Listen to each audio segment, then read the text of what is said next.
Bonjour à tous, donc dans cette première vidéo, nous allons voir la méthodologie du corpus, valable pour les premières, peu importe la série. Donc il y a 6 parties essentielles à retenir, comme le mot l'indique, essentiel, ces points que nous allons voir justement dans cette vidéo. Réponse stricte. Donc ce que j'entends par réponse stricte, c'est répondre directement, répondre synthétiquement à la question qui vous sera posée. Ce n'est pas un commentaire argumenté, donc ce n'est pas la peine, bien que on ait envie de mettre sur notre copie tout ce qu'on a appris, tout ce qu'on aura appris au long de cette année, mais c'est un piège. Donc il faut vraiment rester synthétique et répondre uniquement à la question qui nous est posée.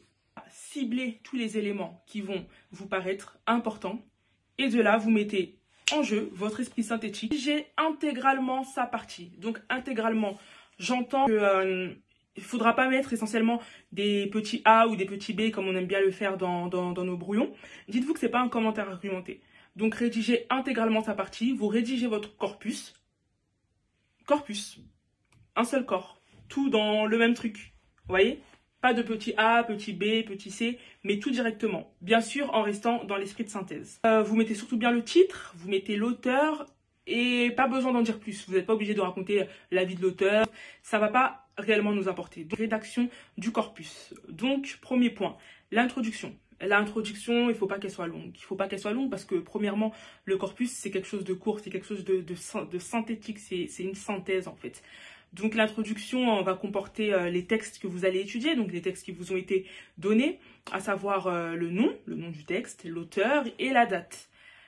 Bien évidemment, la problématique à laquelle vous allez répondre. Ensuite, vous présentez votre plan. Donc, le plan sera le développement. Prenez tous les éléments des textes qui vous seront donnés. Donc, il peut en avoir 2 ou bien 3. N'en mettez pas un de côté. Parce que si les 3 textes vous ont été donnés, c'est parce que les 3 doivent être tout simplement utilisés. Qu'est-ce qu'on doit mettre du coup dans le développement, dans le corps du corpus ? En fait, c'est une comparaison. Ça, c'est ce que vous aurez fait au préalable sur votre brouillon. N'hésitez pas à faire points communs et différences. Un sorte de tableau, vous mettez les points communs et les différences, vous voyez, tac, vous... Comme ça, arrivé au moment de rédaction, vous n'allez plus trop traîner à réfléchir, mais vous pourrez directement rédiger ce que vous aurez déjà mis sur votre brouillon. Et point à ne pas oublier, quand vous faites donc ce tableau de comparaison, prenez les éléments qui ont un rapport avec la question. Vous n'allez pas nous dire que dans ce texte, il y a 3 petits points et dans l'autre, il y a ça. Non, prenez des choses qui sont en rapport avec la problématique. Encore un point essentiel. Par exemple, dans votre première partie, si vous avez comparé que 2 textes et que dans la troisième partie, vous n'avez pas parlé de tous les textes, mais de un texte ou de 2 et pas du troisième, enfin, vous voyez ce que je veux dire. C'est pas grave. C'est pas dit qu'il faut nécessairement que dans les 3 parties, il y ait toujours ces 3 comparaisons, les 3 textes. Non, vous pouvez le faire dans la première partie. Ensuite, dans la deuxième partie, parler des 2. Et dans la troisième partie, parler au final que du premier et du deuxième texte. Vous voyez ? Ce qu'on vous demande encore, c'est de pouvoir utiliser des éléments stratégiques, des éléments poignants en fait du texte. Donc, je vous conseille, une fois que vous allez faire le brouillon, de surligner. Ça, c'est important. Les stabilos, c'est nos meilleurs amis dans ces moments-là. Surligner, surligner, surligner. Mais surligner que les éléments poignants, les éléments importants, les éléments nécessaires que vous allez utiliser lors de la rédaction. Utilisez quelques exemples précis pour appuyer votre argumentation. Très important. Quand vous prenez une phrase tout simplement que vous avez vue dans le texte, de mettre des guillemets. Toujours des guillemets et entre parenthèses, le numéro de la ligne. La conclusion, donc, esprit synthétique, toujours. Vous répondez à une problématique en quelques phrases, en citant les éléments essentiels, tout simplement, et c'est la fin du corpus.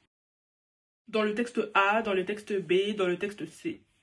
Non, non, non et non. Dans le texte A, dans le texte B, etc. etc. Ce qu'on veut, c'est le titre ou le nom de l'auteur. Favorisez plutôt cette expression-là dans le texte de Jean-Jacques Rousseau ou dans tel ou tel texte. Nous avons vu que oubliez les analyses vagues, superficielles, enfin vous restez trop au-dessus, vous ne voulez pas rentrer. C'est vrai qu'il ne faut pas trop rentrer à l'intérieur dans le sens où ne pas trop commenter parce que c'est pas un commentaire de texte, c'est un corpus. Mais essayez quand même de creuser. Il faut toujours préciser. Préciser, bien sûr, en restant toujours en lien avec la problématique. Donc, dans le texte de Madame de Bovary, donc de Gustave Flaubert, il se passe ci, il se passe ça, il se passe cela, il a un pas du 1-1. Vous connaissez la série Suite ou Maîtresse d'un homme marié? Vous voyez? quand vous regardez la série, vous voyez que il y a tout en fait. Il y a tout qui se superpose. Tac, on voit cette histoire, tac, tac, tac. Tout se plie. Bah pareil dans le corpus en fait, dites-vous ça.